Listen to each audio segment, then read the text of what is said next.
Do any of these sound familiar? Should a school board be fully responsible for decisions in schools?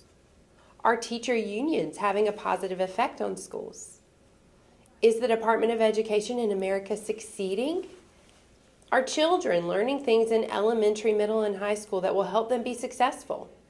Should religion exist inside the walls of a school? Is social emotional learning valuable? More than likely, your heads were shaking one way or the other as I read off that list, and more than likely, those who nodded were like-minded in their political views, just as those who shook their heads were.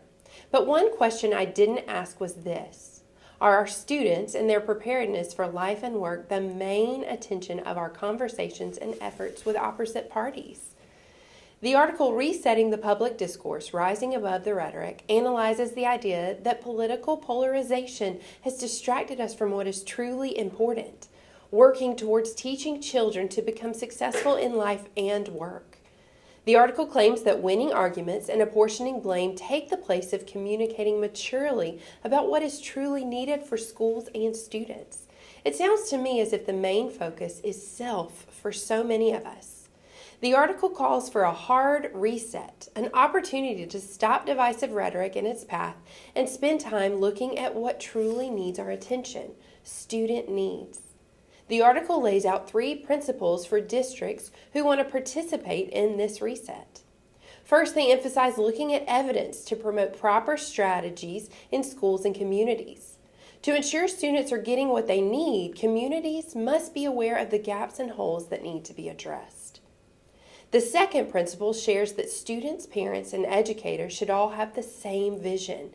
Each needs to be aware of their distinct roles in the process of education and be held accountable and supported during the process.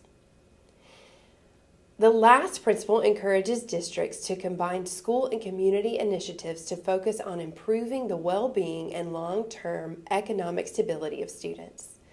The EdQuest Georgia State Policy Plan, basically a 2-year map for education in Georgia, lays out 8 policy areas to implement positive change.